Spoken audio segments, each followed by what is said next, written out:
ज़्यादातर लोग इंटरसेप्टर लेते हैं to go on long rides and tours. हालांकि ये बाइक एग्जैक्टली डिज़ाइन नहीं है for touring, but by using a few touring mods we can make it a comfortable ride. तो हाल ही में मैंने भी एक राइड करी थी on this bike to Manali. It was a 1300 kilometre ride to and fro, and I use the stock bike. मैंने कोई भी टूरिंग मॉड्स यूज़ नहीं किए थे। सेम सीट था, सेम टायर्स थे and same handle. So today I'm going to share with you my experiences with this bike on tour. So let's stop somewhere and talk.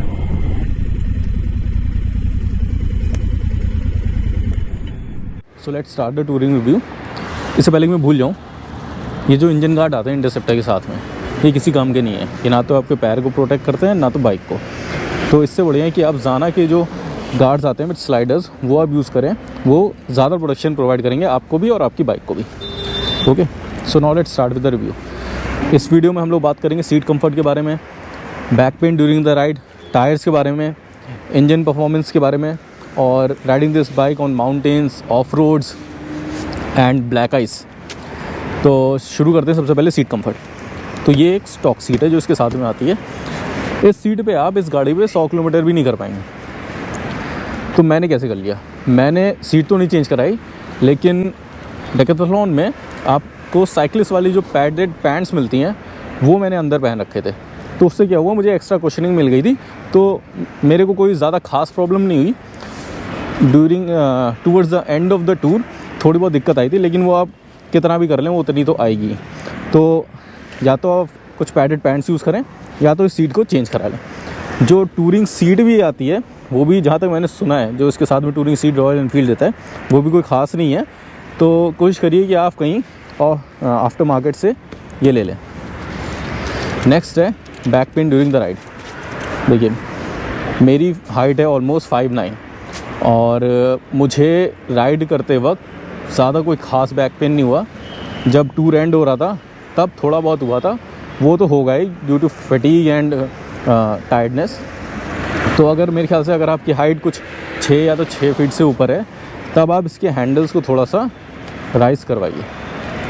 Rises लगवा सकते हैं, लेकिन मुझे नहीं लगता कि उससे ज़्यादा कुछ फ़र्क पड़ता है। आपको हैंडल ही चेंज कराने पड़ेंगे।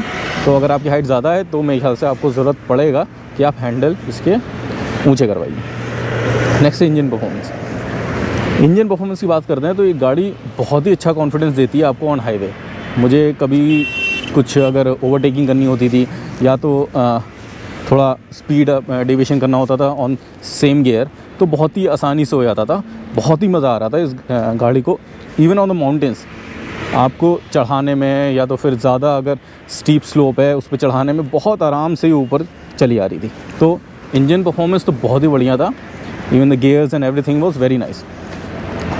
थोड़ा सा अगर आप मान लीजिए ख़रीदते हैं बाइक और तुरंत आप चले आते हैं लंबे टूर पे, तो आपको ये क्लच जो है थोड़ा हार्ड लगेगा। तो इससे आपको हाथ में, पाम में पेन आ सकता है। लेकिन अगर आप 2-3 महीने थोड़ा प्रैक्टिस करके या तो फिर थोड़ा चला के जाएंगे ना, तो धीरे धीरे आपका हाथ यूज्ड टू हो जाता है और इससे ज़्यादा डिस्कम्फर्ट नहीं होता है। तो ये हो गई बात इसके इंजन परफॉर्मेंस की। नेक्स्ट है टायर्स।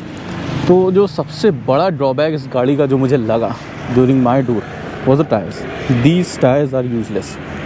इनकी कोई ख़ास ग्रिप नहीं थी। थोड़ा बहुत रास्ता ख़राब होता है, थोड़े बहुत रास्ते में अप्स एंड डाउन्स आते हैं, थोड़ी अनइवन सी रोड आती है तो ये स्लिप करना शुरू कर देते हैं। तो ये एक माइनस पॉइंट है इस बाइक का। अगर आप कर सकते हैं तो इसका टायर ज़रूर चेंज कराएं। मैं अगली टूर पे आने से पहले कोशिश करूँगा कि इसका टायर मैं ज़रूर चेंज करा दूँ। ठीक है, तो टायर तो चेंज कराना बहुत ही बड़ी मतलब बहुत ही ज़रूरी है। सो ये होगी टायर की बात।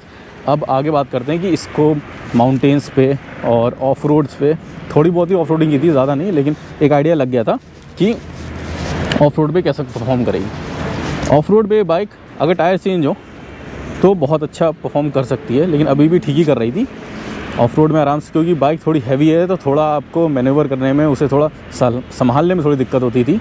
तो ऑफ रोड जहाँ पर एकदम ऑन अ प्लेन रोड आता था, ख़राब रास्ता या तो फिर ऑफ रोड, तो वहाँ पर तो बहुत ही आराम से निकल जा रही थी, कोई ज़्यादा दिक्कत नहीं हो रही थी। थोड़ा बहुत आगे का जो सस्पेंशन है ये मैक्स आउट हो रहा था, लेकिन ज़्यादा कोई ख़ास दिक्कत नहीं थी। लेकिन अगर स्लोप पे ऑफ रोडिंग हो रही थी, मतलब ख़राब रास्ता अगर towards top of the mountain ऐसे कुछ था, तब ये थोड़ा दिक्कत आ रहा था। इसको ऊपर चढ़ाने में ऑफ रोड में बहुत ही दिक्कत है, क्योंकि हैवी है, गाड़ी अगर रुक जाती है या तो फिर स्लो हो जाती है तो थोड़ा मुश्किल होता है संभालना। तो ऑफ रोडिंग में वही है, अगर थोड़े टायर की ग्रिप अच्छी होती तो शायद ज़्यादा अच्छा परफॉर्म करती, लेकिन overall on plain road of road ये ठीक ही था। नेक्स्ट है इसका, जब मैंने ब्लैक आइस, जब हम पराशर की ओर जा रहे थे तो वहाँ पर हमको थोड़ी सी ब्लैक आइस मिली थी, और वहाँ पर ये थोड़ा स्लोप ज़्यादा ही वहाँ पर स्टीप था, तो वहाँ पर ये गाड़ी फिसल रही थी और हम वो जर्नी कर नहीं पाए, वो टूर कर नहीं पाए टू पराशर लेक, बिकॉज संभालना बहुत मुश्किल हो रहा था।